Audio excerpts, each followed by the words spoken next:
그리스도께서 이미 육체의 고난을 받으셨으니 너희도 같은 마음으로 갑옷을 삼으라.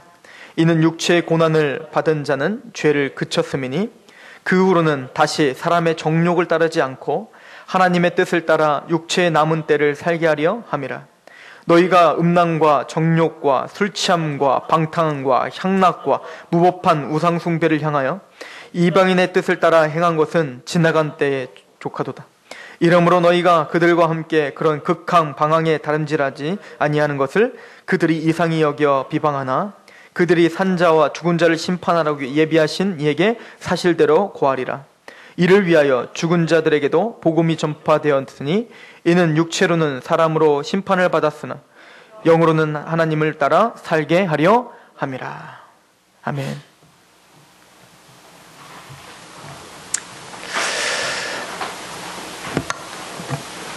오늘 4장 1절 말씀을 보십시오. 그리스도께서 이미 육체의 고난을 받으셨으니 너희도 같은 마음으로 갑옷을 삼으라. 이는 육체의 고난을 받은 자는 죄를 그쳤다 라고 이야기합니다. 우리가 이 말씀을 상고하고 확인해 보기 위해선 진지하게 물어봐야 됩니다. 너희도 같은 마음으로 갑옷을 삼으라. 예수님이 십자가의 고난을 당하셨을 때 어떤 마음이셨을까? 이렇게 물어보셔야 되는 겁니다.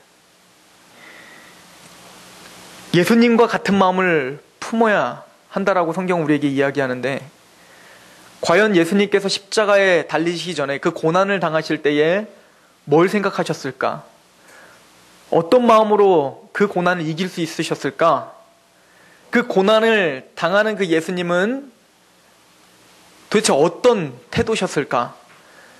먼저 그것을 상고해보는 게 순서겠죠. 그래야 나도 같은 마음으로 무장할 수 있지 않겠습니까?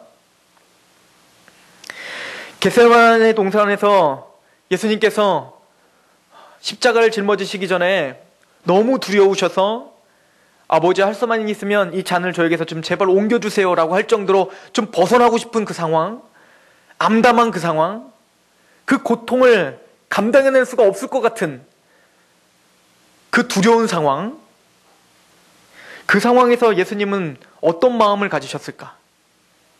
3번이나 예수님께 간구했지만 묵묵부답, 하나님은 아무런 대답도 하지 않는 그런 상황 속에서 예수님은 어떤 마음을 가지셨을까? 무거운 또 무서운 그 두려운 십자가를 몸에 짊어지시고 골고다를 올라가시면서 사람들이 조롱하고 사람들이 비아냥거릴 때 그것을 바라보시면서 무슨 마음을 가지셨을까? 머리에는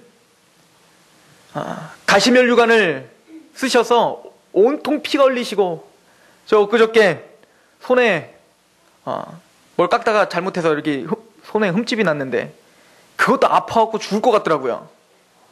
그런데 예수님은 머리에 가시면류관을 쓰시고 도대체 어떤 마음으로 십자가에 힘없이 달리고 계셨을까?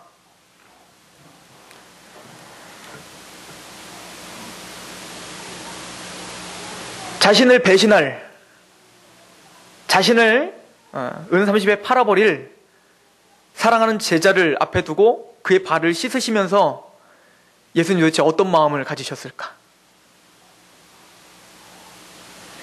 자기를 3번이나 부인하고 마침내는 저주하기까지 부인하는 그 베드로에게 그럼에도 불구하고 너는 교회의 반석이 될 거란다. 그렇게 약속하시는 그 예수님의 마음에는 도대체 어떤 마음이 있으셨을까? 상상이나 가십니까? 그게 이해가 가십니까? 그게 느껴지십니까? 그게 우리가 느껴지지 않는다면 어떻게 그 예수님과 같은 마음을 품으란 말입니까? 만약에 그 예수님의 이 십자가의 고난을 매 순간 매번 고백하고 묵상하지 않는다면 이런 모든 성경은 다 공허한 메아리가 될 것입니다. 그냥 성경 일독해야 되니까, 그냥 읽어야 되는 거니까 그냥 읽어 내려가는 하나의 글이지 여러분들의 신앙과 저의 믿음을 변화시킬 수 있는 능력이 되지 않을 것입니다. 오늘 베드로 사도는 우리에게 진지하게 도전을 줍니다. 그 예수 그리스도와 같은 마음으로 무장하라. 오늘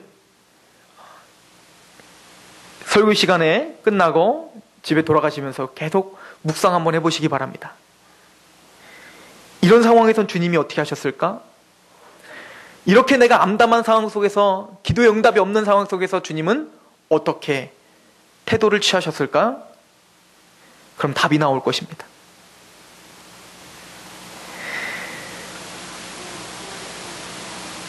예수님은 이렇게 말합니다. 그 예수님이 고난을 당하는 그 마음 때문에, 그 고난 때문에 죄를 끊으셨다. 그 능력이란 얘기죠. 우리 스스로 죄를 어떻게 없앨 수 있으며 죄를 끊을 수 있겠습니까? 근데 그 예수님의 그 고난은 죄를 끊는 능력이라는 겁니다. 그래서 우리에게 도전을 주는 겁니다. 너희도 같은 마음을 품어라. 저도 이제 좀 어른이 돼가고 있지 않습니까? 자녀를 키우다 보니까, 아기를 키우다 보니까 아이를 위해서 얼마나 큰 희생을 치러야 되는지 이제는 배우는 거잖아요. 저희 아내를 보니까 참 많이 희생을 합니다. 기쁨의 희생이죠. 기쁨으로 지는 고난이죠. 고난받을 것을 다 듣고도 낳고자 한 거지요. 왜요? 그 고난의 끝에는 그 자녀라고 하는 생명에 대한 기쁨이 있기 때문에 그런 거죠. 그걸 각오하고 내 가장 사랑하는, 눈에 넣어도 아프지 않은 그런 아들 때문에 당하는 고난인데도 불구하고 힘들어요. 힘들었다, 때로는 짜증도 나고 막 울기도 하고 막 그러더라고요. 내가 정말 사랑하는 사람을 위해서도 고난받는 게 이렇게 힘든 겁니다. 아닙니까? 하물며 어떻게 원수를 사랑하고 어떻게 나에게 대적하는 사람을 사랑할 수 있단 말입니까? 어떻게 예수님과 같은 마음을 내가 품을 수 있단 말입니까?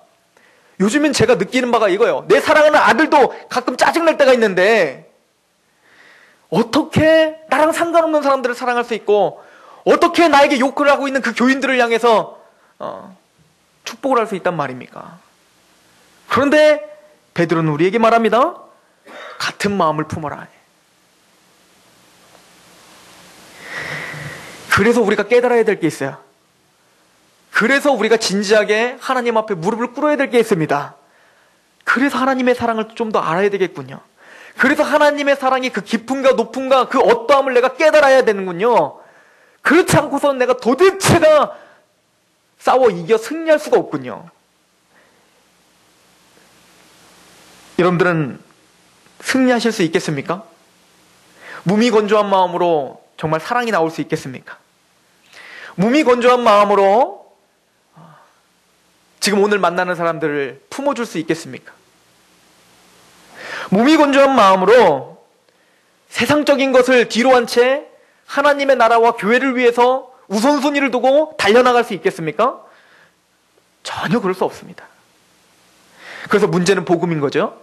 그래서 문제는 예수님의 십자가를 얼마나 깊이 있게 이해하고 있느냐가 문제인 거죠. 오늘 예수님의 그 고난은 우리의 죄를 그쳤다라고 성경에 기록하고 있습니다. 죄는 우리를 얼검에서 하나님의 뜻에 순종하지 못하게 계속 우리를 인도할 것이고 끊임없이 우리를 데리고 갈 것인데, 우리를 위해서 십자가에 죽으신 그 고난을 통해서, 그 십자가의 고난 때문에 우리를 사망에 끌고 가고 지옥불에 던질 그 죄를 끊어버리셨다는 얘기입니다.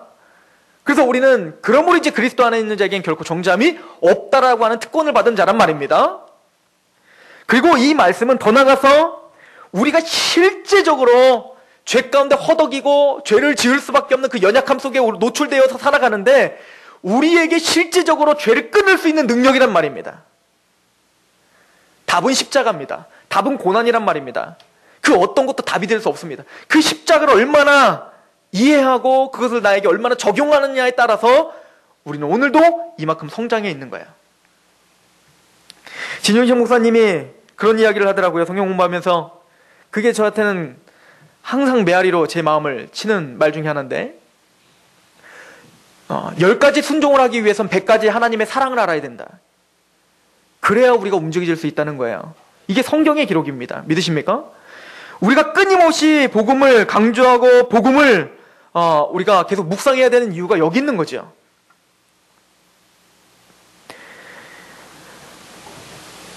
로마서 우리 베드로전서 우리 4장 2절에 이렇게 말합니다. 그 후로는 다시 사람의 정욕을 따르지 않고 하나님의 뜻을 따라 육체의 남은 때를 살게 하려 함이라.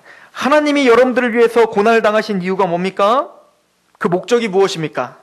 물론 여러분들의 자유함입니다. 여러분들의 평강입니다. 여러분들의 기쁨입니다. 천국 소망입니다. 그러나 이 땅에서는 육체의 남은 때를 살게 하지 않게 하기 위해서입니다. 목적을 분명히 하셔야 됩니다. 방종이 아닙니다. 복음을 가졌으니 이제 조금 술렁술렁해도 된다는 게 아닙니다. 좀 더 허리를 묶으셔야 됩니다.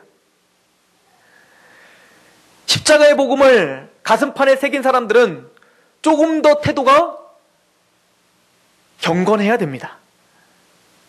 조금 더 자신을 복종시켜야 됩니다. 절제해야 됩니다. 왜요? 주님의 고통과 그 고난을 헛되이 하지 않게 하기 위해서죠. 미국에서 실제로 있었던 이야기라고 합니다. 노예제도가 있을 무렵에 어떤 노예가 어떤 큰 잘못을 했나 봅니다. 어떤 주인에게 큰 잘못을 해서 그 주인이 그 노예에게 칼을 던졌대요. 근데 그걸 보고 있었던 그 동네에 있었던 목사님이 본능적으로 그 칼을 손으로 막아준 겁니다. 그래서 완전히 손이 불구가 된 거죠. 그러고 난 다음에 이 목사님은 도대체가 이 노예가 그 주인에게 살 수 없겠구나 이 생각을 해서 돈을 지불하고 그 노예를 자기의 노예로 사왔다고 합니다. 이 노예는 어떤 마음이 있었을까요? 항상 고마웠겠죠? 감사했겠죠? 그래서 각오를 했습니다. 내가 평생 이 목사님을 위해서 내가 정말 최선을 다해서 살아야겠다. 이 목사님을 정말 사랑해야겠다. 근데 사람 마음이 그렇게 됩니까? 살다 보니 또 기분 나쁠 때가 있고 불평이 있을 때가 있을 거 아닙니까? 그럴 때마다 이 노예는 너무너무 화가 나가지고 때로는 그 목사님에게 막 대들기도 한 겁니다. 그 승질이 어디 갑니까? 그럴 때 목사님은 조용히 뭘 할까요? 손을 보여주는 겁니다. 그러면 그 노예는 다시 죄송하다고 무릎을 꿇는다고 합니다. 여러분들 이 이야기가 사실은 우리의 이야기여야 됩니다. 주님이 우리를 위해서 십자가의 고난을 당하셨다는 것 맞습니다. 우리가 살다 보면 잊어버려요. 머리를 알고 있지만 우리 가슴으로는 잊어버린다고요. 순간순간 우리가 어떻게 구원받았는지 잊어버린다니까요. 저도 그런데요. 그래서 우리는 끊임없이 십자가를 계속 의도적으로 묵상하셔야 됩니다. 내가 어떻게 구원받았는지. 십자가를 얼마만큼 묵상하고 얼마만큼 십자가를 더 기억하고 있느냐에 따라서 저는 신앙의 성장이 좌우된다라고 생각합니다. 복음은 사람의 정욕을 따르지 않게 한다고 분명히 성경에 말하고 있죠. 왜냐하면 이 복음은요, 십자가의 고난은 우리에게 육적인 할례가 아니라 마음의 할례를 주기 때문에 그래요. 여러분들 세례 받으셨죠? 그 세례는 육적인 세례입니다.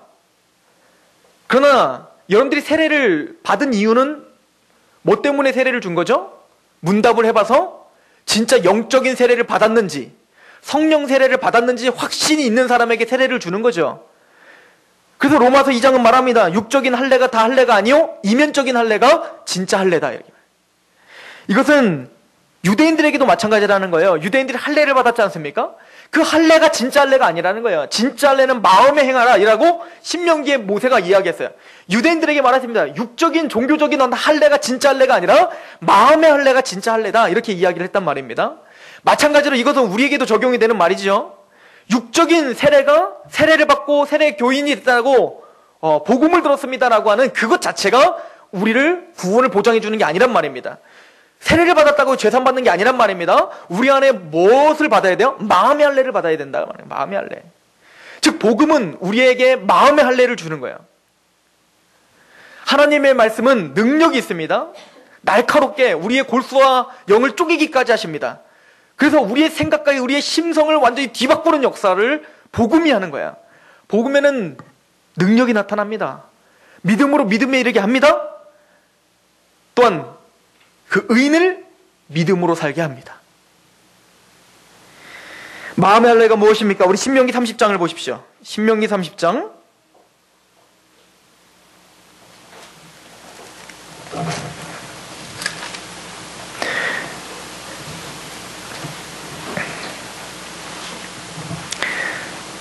6절입니다. 신명기 30장 6절.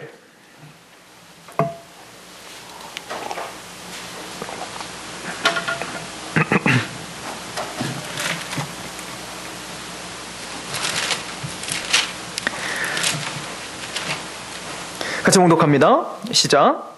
내 하나님 여호와께서 내 마음과 내 자손의 마음에게 할례를 베푸사 너로 마음을 다하며 뜻을 다하여 내 하나님 여호와를 사랑하게 하사 너로 생명을 얻게 하실 것이며.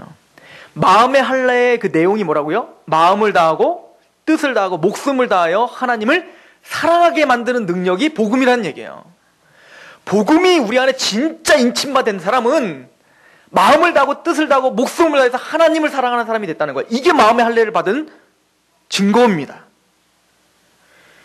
육적인 종교적인 어떤 색채가 마음의 할례를 받은 증거가 될 수 없습니다. 오직 증거는 이거예요.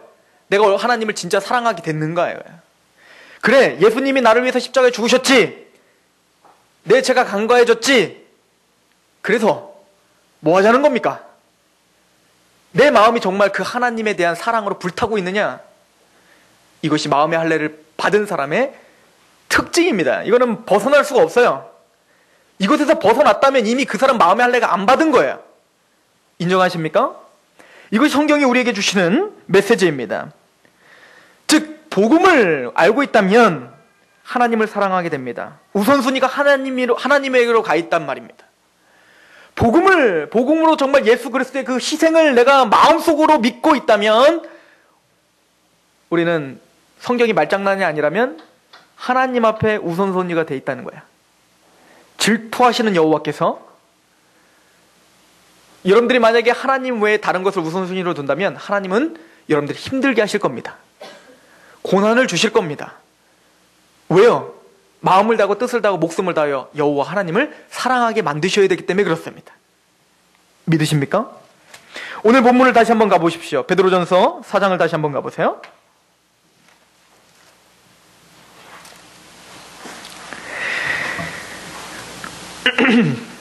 4장 3절에 너희가 음란과 정욕과 술 취함과 방탕과 향락과 무법한 우상 숭배를 하여 이방인의 뜻을 따라 행한 것은 지나간 때에 족하도다.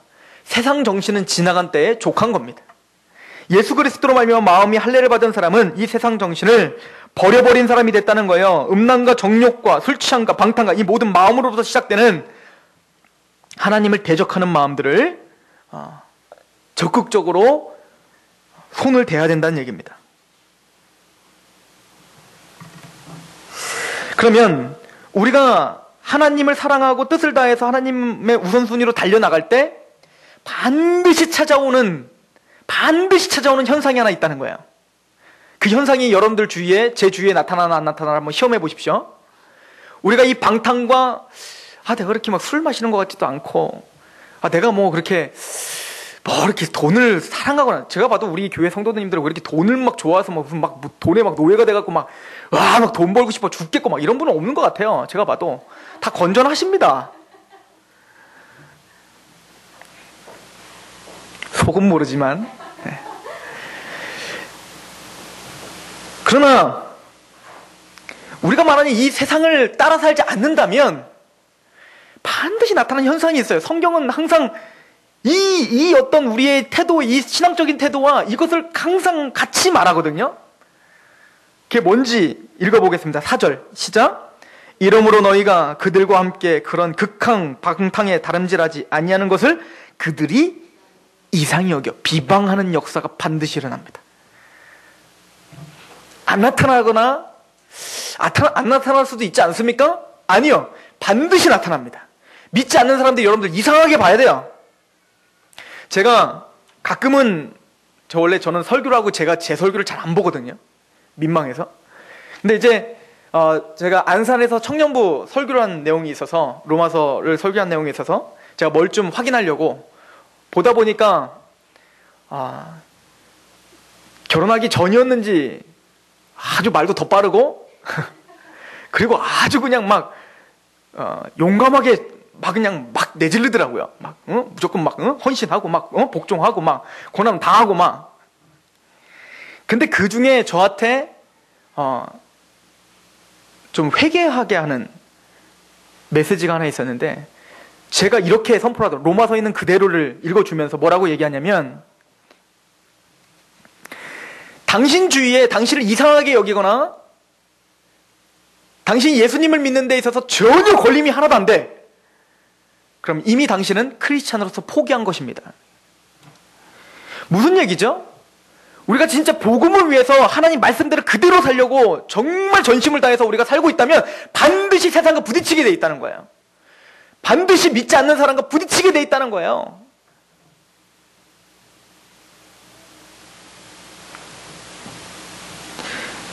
예수님이 칼을 주러 너에게 왔다라고 하는 말은 그냥 의미론적으로 한 얘기가 아니라 실제적인 얘기입니다. 어떻게 우리나라가 이렇게 기독교가 힘을 갖고 이렇게 기독교가 부흥할 수 있었죠? 우리 어머니 세대와 우리 장로님이나 우리 집사님 세대 때 믿음 때문에 갈등이 일어나고 그 갈등을 믿음으로 극복하면서 사실은 우리가 이렇게 편안하게 신앙생활을 할 수 있었던 거 아닙니까? 교회가 편안해지고 내 주위에 전혀 그런 고통이 없고 뭐 다 좋아 뭐. 그러면 그 신앙은 반드시 병들게 돼 있습니다. 이거는 기독교의 역사도 마찬가지야. 가장 교회가 편안했고 가장 교회가 부자였고 가장 교회가 권세가 있었고 가장 교회가 성직자가 가장 많았던 시대, 즉 중세시대 때 교회는 가장 극도로 타락했습니다. 그런데 오늘날도 성직자가 많고 오늘날도 교회를 다닌다는 것이 그렇게 그렇게 좋지 않는 인상을 주지는 않는 것 같죠. 그 얘기는 뭐죠? 교회를 다니면 다 부자 되고 다 편안한 삶 살고 다 괜찮지 뭐. 다. 불교도 믿어도 괜찮고 뭐 이슬람 믿어도 괜찮고 근데 교회 갔더니 더 마음이 편하고 찬양도 세련됐고 뭐 좋지 뭐. 여기서부터 기독교는 병들어가는 것입니다. 기독교의 소금의 맛을 잃어버린 겁니다. 내가 적극적으로 고난을 당하고자 하는 마음을 다 잃어버린 겁니다.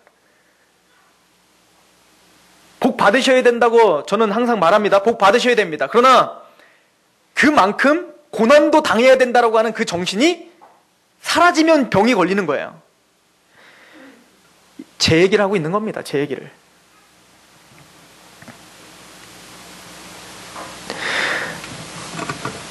성경은 말을 하고 있습니다. 이러므로 너희가 그들과 함께 그런 극한 방탕의 다름질을 하지 아니하는 것을 그들이 이상히 여겨 비방하나 그들이 산자와 죽은 자를 심판하기로 예비하신 이에게로 사실대로 고하리라.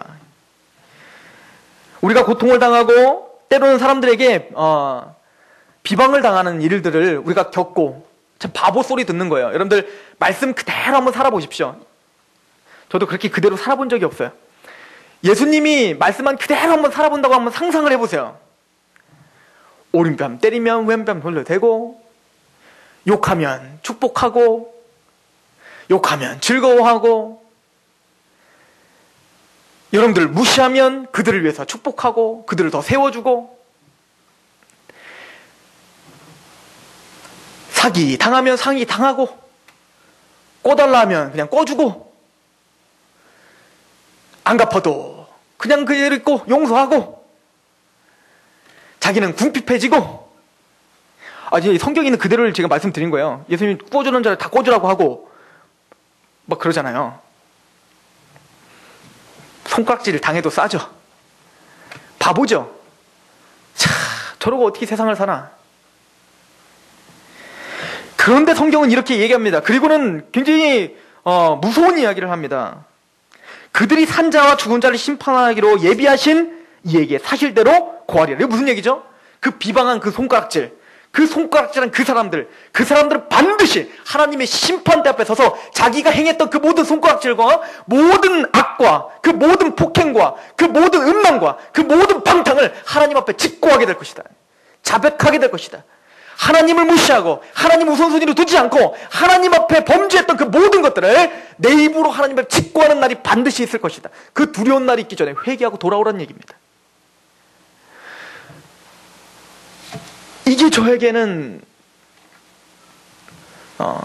두려움이 돼야 됩니다. 우리 크리스찬들에게 복음이 있고 구원의 확신이 있는 우리들에게는 이것이 우리를 그렇게 살 수 있는 동기부여가 돼야 됩니다. 내가 지금 이렇게 고통을 당하고 내가 이렇게 무시를 당한 것 같지만 하나님은 내 편이시고 하나님은 지금 나의 생각과 나의 그 헌신과 나의 그 고난과 그 희생을 지금 보고 계시는구나.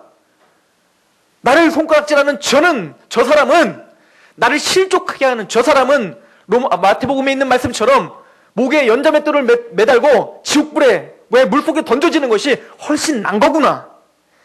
이 확신이 있으셔야 됩니다. 이 바보 같은 삶이 최종 승리를 주는 능력이구나.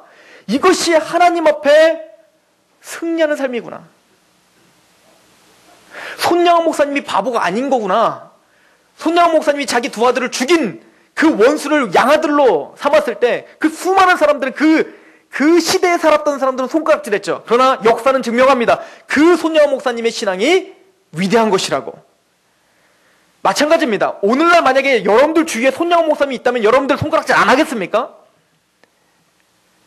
여러분들 만약에 오빠가 그랬다고 생각해보세요. 여러분들 형이 그랬다고 생각해보세요. 내 진짜 친한 어떤 사람이 만약에 그랬다고 생각해보십시오.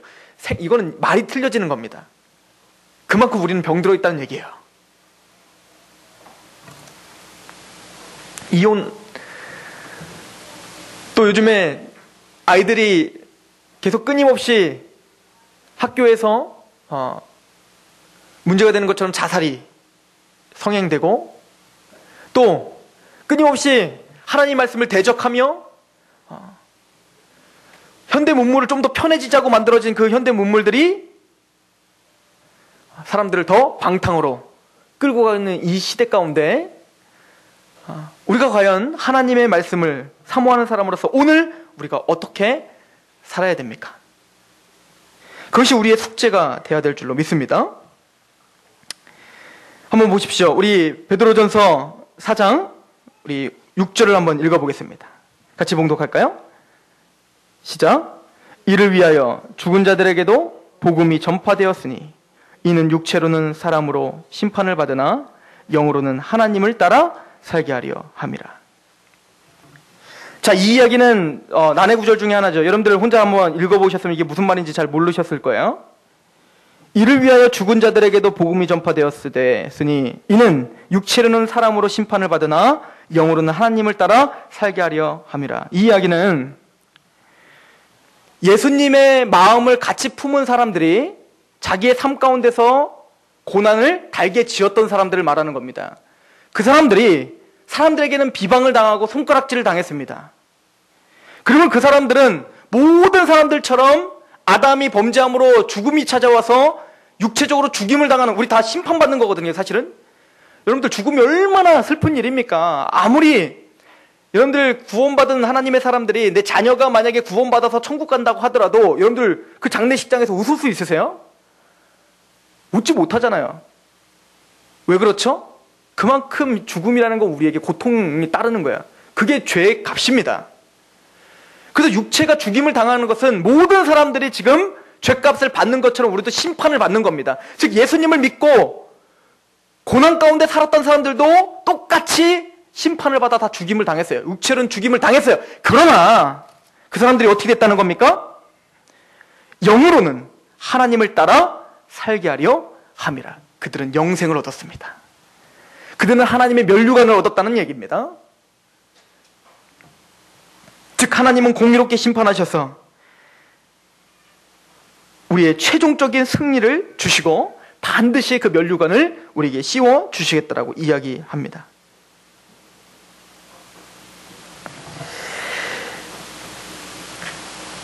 마지막 심판대에서 어떤 이가 지혜로운 삶을 살았는지 증명될 것입니다. 저는 우리 상록교회 성도님들이 예수님과 같은 마음을 품기를 소망합니다. 100% 우린 그렇게 할 수는 없지만 한 가지 한 가지씩 한마디 하는 것, 또 교회 일을 할 때에, 또 목장 일을 모일 때, 또 남편을 대할 때, 또 아내를 대할 때, 자녀를 대할 때, 그리고 우리와 관계된 사람들을 대할 때 순간순간 그 십자가를 묵상하시고 오늘도 승리하시는 저와 여러분이 되길 소망합니다. 기도하겠습니다. 하나님 아버지, 너무나 감사합니다. 하나님의 복음으로 우리를 감격시켜 주시옵소서. 죄를 이기고 고난을 즐거이 담당할 수 있는 마음을 허락하여 주시옵소서. 하나님, 우리의 연약함을 잘 아시지요. 우리는 너무나 연약하여서 교만하기 쉽고 사람을 판단하기 쉬운 사람들입니다. 빌립보서 2장의 말씀처럼 그리스도의 마음을 품게 하여 주시옵소서. 하나님과 원래 하나님의 본체시고 하나님과 동등되셨던 그 예수님께서 자기를 낮추되 죽기까지 복종하신 그 낮아짐의 정신을 담게 하여 주시옵소서. 우리를 내세우기보다 오늘도 나를 죽이는, 나의 이기적임을 꺾는 그런 귀한 하루를 살게 하여 주시고, 반드시 하나님께서 공의롭게 우리를 판단하여 주시고, 반드시 하나님께서 공의롭게 우리를 헤아려 주실 줄로 믿고 오늘도 기뻐할 수 있도록 인도하여 주시옵소서. 하나님의 뜻 앞에 순복하는 삶을 살기를 원하는 아버지여, 우리 성도들을 하나님께 위탁하오며 예수 그리스도의 이름으로 감사하며 기도하옵나이다. 아멘.